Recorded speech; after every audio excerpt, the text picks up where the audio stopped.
The Industrial Development Corporation is proving its worth. The IDC has created 19,000 new jobs and saved 4,000 jobs over the last year. For more, we're joined by the Economic Development Minister, Ibrahim Patel, from our Pretoria studio. Good evening, Minister, and thank you for coming in. Good evening, Iman, to you and to the viewers. Let's talk about those jobs. Creating 19,000 new jobs, in what sectors were they created? They were created across the economy. 2 days ago, Long Walk to Freedom, the biography of Nelson Mandela, was released. And that was a project funded by the IDC. And in the making of that movie, a large number of jobs were created here in South Africa.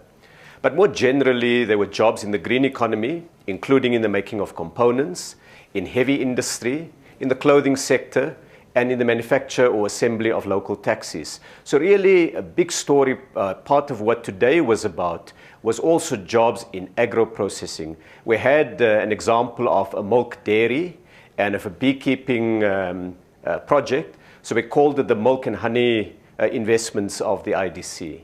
Well, let's talk about the current economic landscape, Minister, that of a series of strikes taking place. Are you concerned that the collective effect of these strikes will wipe away some of those jobs, some of those gains that you talked about today? I think what investors are looking at and what the IDC is looking at is the long-term investment horizon. And there's many positive things going for South Africa. We have a large market. We're part of the African continent, which is fast growing. Government is investing very robustly in infrastructure. And so on those strengths, we're building now to ensure that the economy can create more jobs. But of course, if we can get the industrial disputes settled as quickly as possible, it can only be positive news for jobs, for development, and for inclusive growth. You were quoted today as saying, Minister, that if we are to maintain high and growing rate approvals, the IDC has to increase or improve its risk appetite. How exactly should that be done?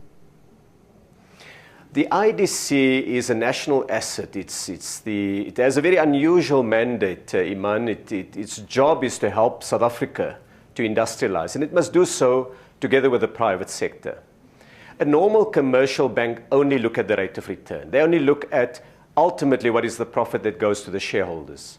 Now, of course, the IDC must make sure that it remains a viable operation, and I was pleased today to see that the IDC has made a profit of 2 billion rand. But ultimately, we measure the IDC by other important criteria, jobs, as you've mentioned, but also whether we are, in fact, taking South Africa's minerals and processing it locally, whether we provide opportunities for small farmers to have their products processed in South Africa.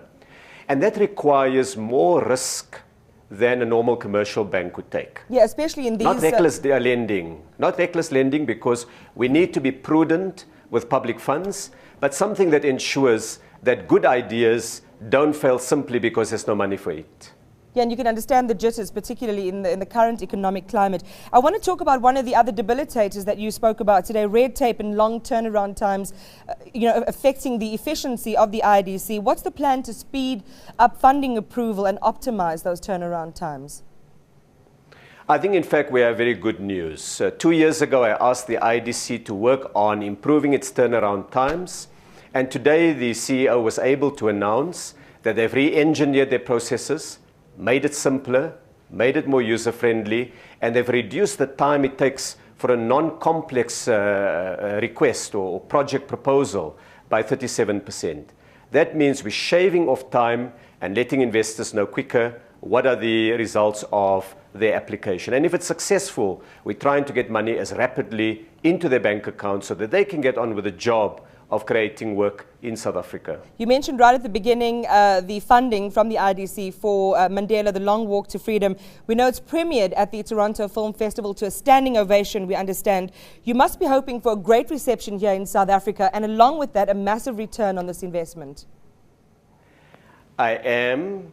I think it's an Oscar-quality movie. We showed a clip from the movie today at the launch of the IDC's financial results. But we're not only looking at a financial return. Of course, that's important.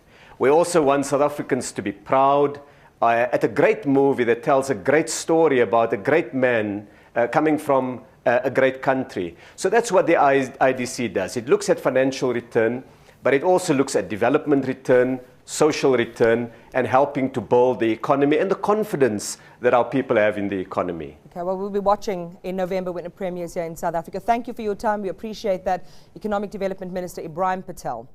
News that moves. eNCA.com.